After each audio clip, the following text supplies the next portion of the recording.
تو یہ انسان کا یہ دنیا اصل وطن نہیں ہے.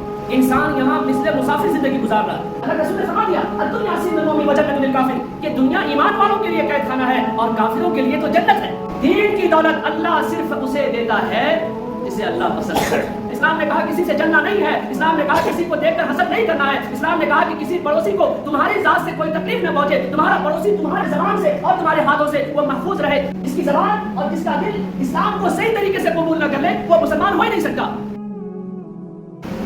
انسان نے اس دار فانی کو یہ بے حقیقت والی زندگی کو اصل زندگی سمجھ کے بیٹھا. مطلب یہ جو دنیا ہے سب جانتے ہیں کہ یہ دنیا فانی ہے. اس دنیا کو ختم ہونا ہے. کون نہیں جانتے؟ سارے لوگ جانتے ہیں. یہ دنیا ہمیشہ رہنے کی جگہ نہیں ہے. یہ دنیا ہمیشہ رہنے والی چیز نہیں ہے. اس کو فانی ہو جانا ہے. اس کو ختم ہو جانا ہے. یعنی یہ دنیا انسان کا اصل وطن نہیں ہے. دنیا میں رہنے والے انسانوں کے لیے یہ دنیا ایک مسافر خانہ کی طرح ہے. ہم یہاں ایک پردیسی کی حیثیت رکھتے ہیں. جس طرح سے ایک انسان اپنے گھر کو چھوڑ کر کسی دوسری جگہ جاتا ہے پردیس کمانے کے لیے, اپنی روزی روٹی کی تلاش میں جاتا ہے, تو کیا وہ انسان اس جگہ کو اپنا اصل وطن سمجھ لیتا ہے, اپنا اصل گھر سمجھ لیتا ہے؟ کوئی پوچھتا ہے کہ تمہارا گھر کہاں ہے, تم کس وطن سے تعلق رکھتے ہو, کس ملک سے تعلق رکھتے ہو, کس اسٹیٹ سے تعلق رکھتے ہو, تب اس کو بتاتے ہیں کہ ہم فلاں جگہ سے بلونگ کرتے ہیں, فلاں جگہ سے ہمارا تعلق ہے, فلاں جگہ سے ہمارا واسطہ ہے. تو یہ انسان کا یہ دنیا اصل وطن نہیں ہے. انسان یہاں مثل مسافر زندگی گزار رہا ہے. اس طرح سے ایک انسان کو دہلی جانا ہے, دہلی گیا, پہنچ گیا, اس کا سفر ختم ہو گیا. اب اس کو دہلی کے اندر رہنا ہے. چاہے ممبئی جانا ہے تو وہ ممبئی کے اندر جا کے وہ اپنے اسٹیشن پہ اتر گیا, اس کی سفر ختم ہو گئی. وہ اپنے منزل مقصود تک پہنچ گیا, اس کی سفر ختم ہو گئی. یہی حقیقت ہے ہماری اور اس دنیا کی کہ یہ دنیا ہمیشہ رہنے والی چیز نہیں ہے. اس دنیا کو قرار اور ثبات قدمی حاصل نہیں ہے, ثبات حاصل نہیں ہے. یہ دنیا فانی ہونے والی چیز ہے. ہر کوئی جانتا ہے, ہر کوئی اس کے بارے میں علم رکھتا ہے کہ دنیا کو سیز ہونا ہے, دنیا کو ختم ہونا ہے. اللہ نے دنیا کو دارالعمل بنایا ہے, امتحان گاہ بنایا ہے. یہ امتحان گاہ کی جگہ سارے لوگ اس کے متعلق علم رکھتے ہیں. ایک مرتبہ حضرت عبداللہ بن عمر رضی اللہ تعالیٰ عنہ اللہ کے رسول صلی اللہ علیہ وسلم کے ساتھ سفر میں جا رہے تھے. تو حضرت عبداللہ بن عمر رضی اللہ تعالیٰ عنہ کہتے ہیں کہ مجھے میرے نبی نے, رسول اللہ صلی اللہ علیہ وسلم نے میرے ہاتھ کو یوں پکڑا اور انہوں نے فرمایا کہ عبداللہ دنیا میں اس طرح سے رہو گویا تم دنیا میں ایک اجنبی ہو, تمہاری کوئی پہچان نہیں ہے, تمہاری کوئی حقیقت نہیں ہے. یا تم یوں سمجھو کہ تم ایک مسافر ہو, ایک جرنی کرنے والے ہو, سفر کرنے والی حیثیت تمہاری ہے. اور آگے اللہ کے رسول نے ارشاد فرمایا عبداللہ اپنے آپ کو ہمیشہ قبر والوں میں شمار کرو, اپنے آپ کو ہمیشہ قبر والوں میں شمار کرو. جب تم قبر کو یاد کرو گے, جب تم اپنی حقیقت کو قبر والوں سے ملا کر رکھو گے, تو یہ دنیا کے لہو و لعب, یہ دنیا کے جو مکر و فریب ہیں, یہ دنیا کی جو جال بازیاں ہیں, یہ دنیا کی جو عیش والی جو زندگی ہے, یہ جو دنیا کی جو دل کو لبھانے والی جو چیزیں ہیں, وہ چیزیں تمہارے دلوں پر راج نہیں کرے گی. ان چیزوں کے چکر میں تم اپنے ایمان کو نہ کھو بیٹھو گے, ان چیزوں کے چکر میں تم اپنی حیثیت کو نہ بھول پاؤ گے. اس لیے ہمیشہ اپنے آپ کو قبر والوں میں شمار کرو. اس حدیث سے ہی پتہ چلتا ہے دنیا کی حقیقت کچھ نہیں ہے, دنیا مثل سفر ہے. یعنی آپ دنیا کو یوں سمجھیں کہ یہ دنیا دارالعمل سے دارالجزا کی طرف جا رہا ہے. یعنی ہم اس دنیا کے اندر جو عمل کریں گے وہ ہمارے نیک اعمال پہنچ رہے ہیں, وہ ہم اس کو جمع کر رہے ہیں, اور اسی کے برعکس, اسی کے مطابق ہمارے ثواب اعمال میں نیکیاں اور ہمارے اعمال میں گناہ, یہ ساری چیزیں لکھی جا رہی ہیں.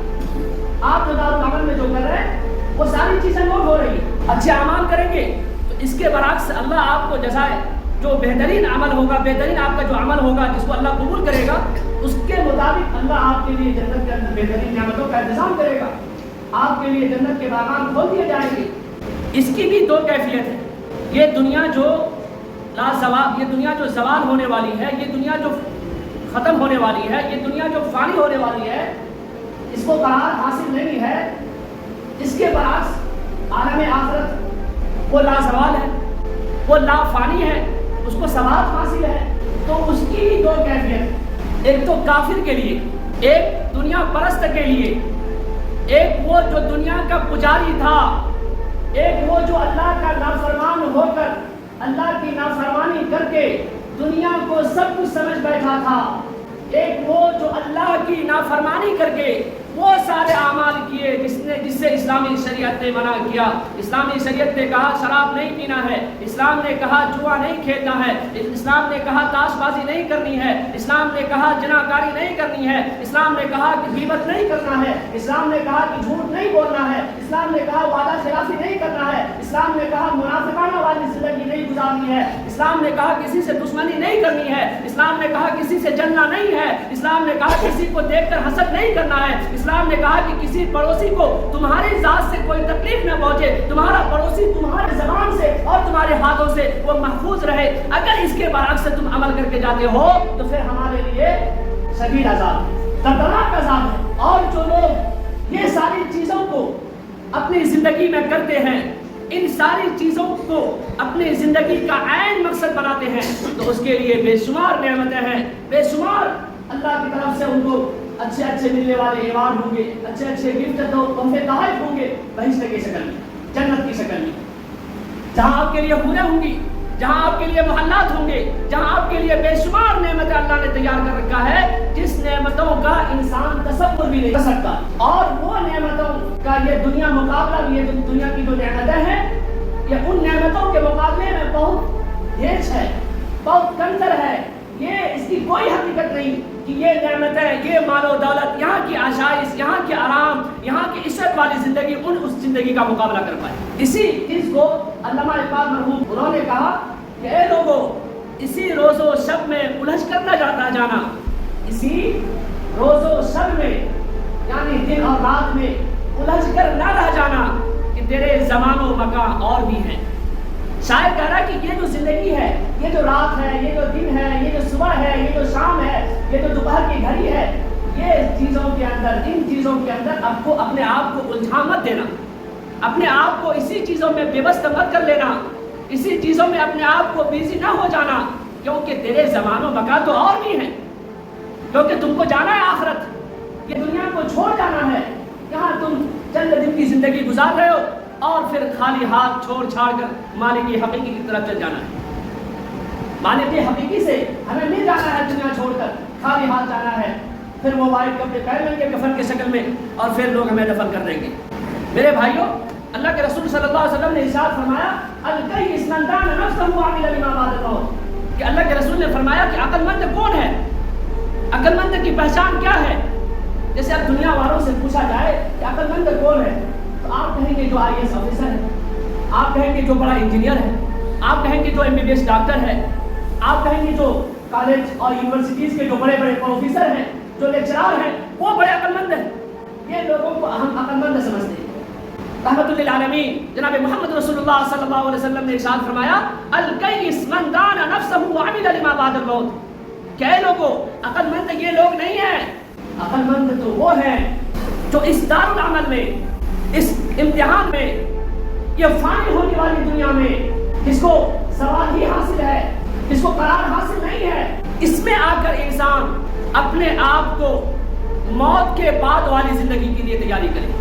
جو زندگی ہمیشہ ہمیشہ رہنے کے لیے ہے، جس کو قرار حاصل ہے، جو لازوال ہے، جو فانی ہونے والی نہیں ہے، اس کی تیاری کرے کہ ہمیں عالم آخرت میں، ابدی زندگی میں وہاں کیا لے کر جانا ہے، وہاں ہم کیا لے کر جا رہے ہیں، وہاں کی تیاری ہم کیا کر رہے ہیں.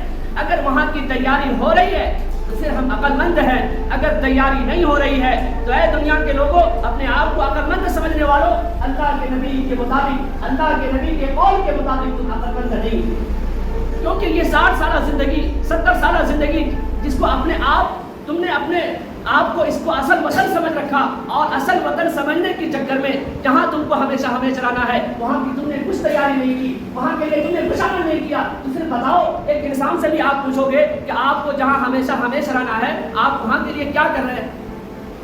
تو وہ بھی جواب دے گا یہ سارا زندگی کے لیے آپ نے اتنا کچھ کیا، وہاں کے لیے کیا کر رہے ہیں؟ اس کو یہ باتیں سمجھ میں آ جاتی ہے، لیکن سمجھنے کے بعد بھی پھر بھی وہ دنیا ہی کی طرف بھاگتا ہے، وہ دنیا ہی کو اپنا اصل وطن سمجھتا ہے، دنیا ہی کو اصل مقصد سمجھتا ہے، جس کے چکر میں آج انسان اللہ سے بہت دور ہو چکا ہے۔ ابن مسعود رضی اللہ تعالیٰ عنہ بیان کرتے ہیں کہ رسول اللہ صلی اللہ علیہ وسلم نے ارشاد فرمایا کہ تمہارے درمیان تمہارے اخلاق تقسیم کیے گئے، تمہارے لیے اخلاق کو تقسیم کیا گیا، اچھے کردار کو تقسیم کیا گیا، اور جس طرح سے کہ تمہارے اموال کو تقسیم کیا گیا، مال و دولت کو تقسیم کیا گیا کہ تمہیں یہ دولت مل جائے گی، تمہیں یہ مال مل جائے گا، یہ حاصل ہو جائے گی۔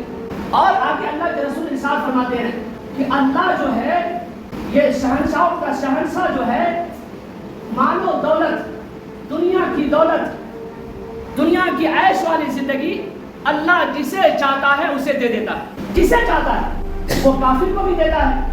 اگر ایسا ہوتا تو اللہ کافر کو دولت نہیں دیتا، اللہ کافر کو عیش والی زندگی نہیں دیتا۔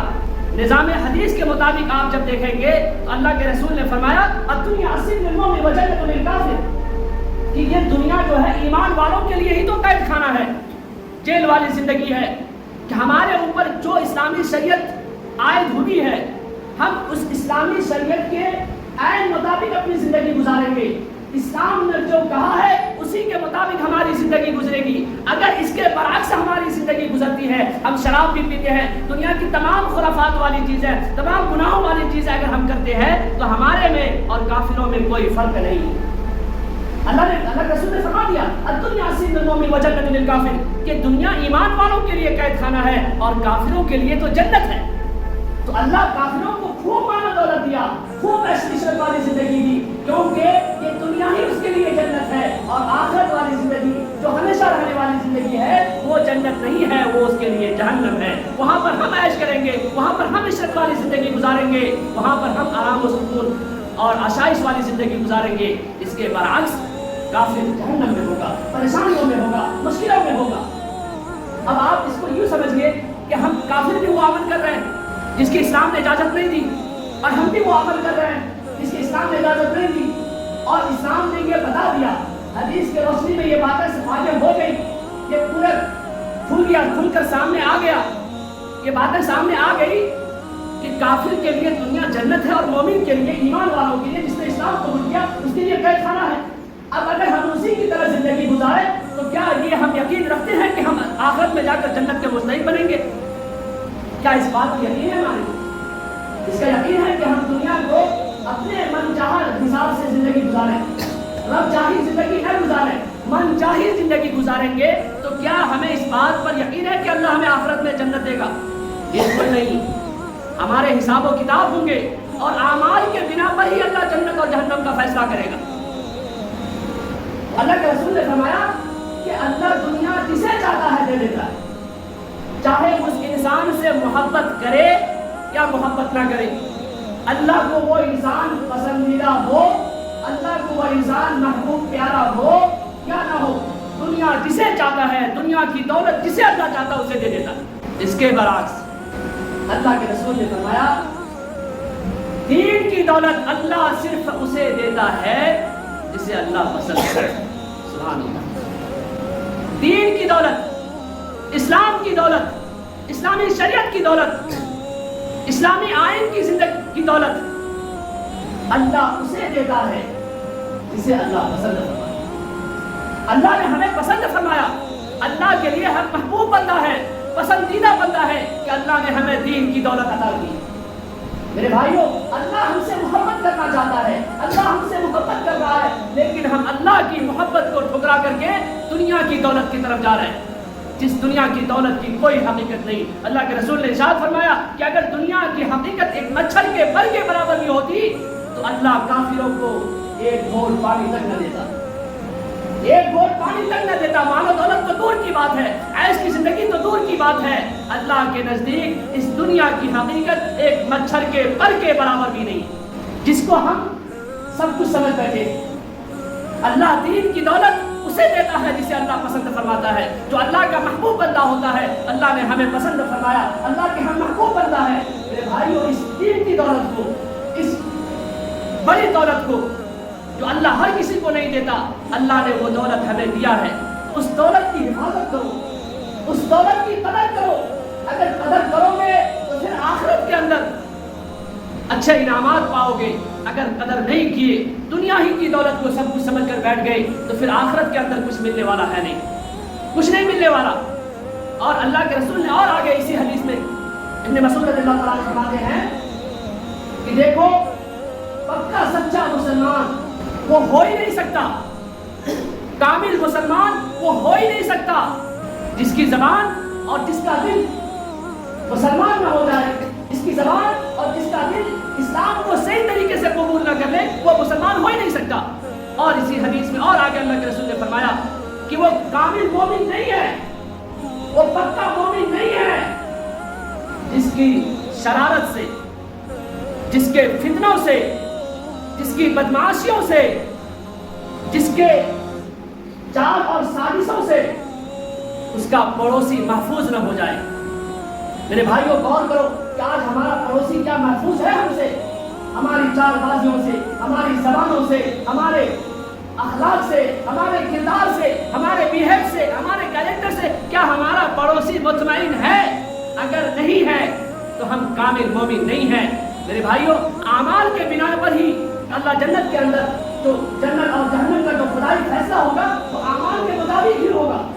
اعمال اچھے ہوں گے تو جنت میں جائیں گے، اعمال اگر اچھے نہیں ہوئے تو پھر ہم جہنم میں جائیں گے. انسان جو ہے، جو لوگ کہتے ہیں کہ انسان پہلے سے ہی جنتی اور جہنمی ہے، بالکل نہیں، بالکل ایسا نہیں ہے. انسان اپنے عمل کے اعتبار سے جنتی بھی ہے اور اپنے عمل کے اعتبار سے جہنمی بھی ہے. عمل سے زندگی بنتی ہے، جنت بھی جہنم بھی. عمل سے زندگی بنتی ہے، جنت بھی جہنم بھی. یہ خاکی اپنی فطرت میں، یہ انسان اپنی فطرت میں نہ نوری ہے نہ ناری ہے. اللہ ہم سب کو کئی سنی باتوں پر عمل کی توفیق عطا فرمائے اور دنیا کی جو حقیقت ہے اس کو بھی سمجھنے کی توفیق عطا فرمائے. آمین. وآخر دعوانا الحمدللہ.